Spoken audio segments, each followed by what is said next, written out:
Adirondack family, it's Colin bringing you another Coach's Corner. This week we're going to go over, it's going to be a two-part series of common myths we hear and then we have to chat with parents about to clear up when it comes to youth performance training and training for their athlete. The first one is the major one, is the stunting growth. Okay, we do still hear that, not as much as we used to when I got into this industry 8-9 years ago. I think there's some better education on there, but there is very little research, if no research on, negative research on whether training like this with underload will stunt your athlete's growth. If you think about what your athlete does in sports, if we were worried about growth plates, we wouldn't have athletes doing gymnastics, we wouldn't have them jumping, throwing. There's multiple times their body weight going through their body when they land from a jump. So the playgrounds, we would remove all those if we were worried about stunting growth. There are some areas where you can get injured, and that'll come into our kind of myth too, in the weight room, but those are pretty rare if you're supervised correctly. And some of the research that was on stunting growth was on cleans, and it was an injury in the wrist in a case study. So it wasn't even looking at a whole population, it was looking at a very small group or maybe even one kid. So that's not to be concerned. Myth number two that we have to clear up is not everyone can train your athlete or can train for athletic performance.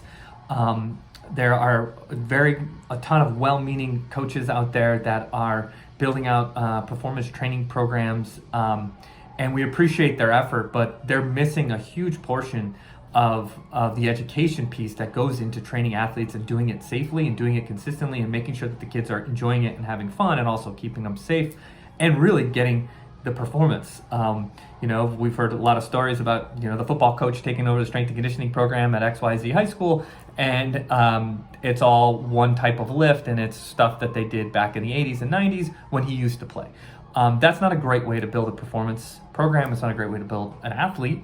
We know that single leg training is huge. We got to get them sprinting, and there's a lot of really intricate things that can be going on. Also, you got to have the right facility when it comes to that. Like we have 1 pound, we have quarter-pound plates, so we can load your athlete very specifically. We have training bars that are for our younger athletes and our athletes who aren't ready to do a full 45-pound bar. We have the facility and we have the coaching in order to do some of those things. And there's some very specific coaching products that we follow that are really good resources to help us coach your athlete.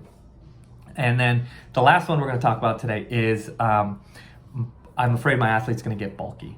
The challenge for any strength and conditioning coach that works with high school athletes with kids that are trying to gain weight is it is extremely hard to do. It's really hard to get bulk on athletes.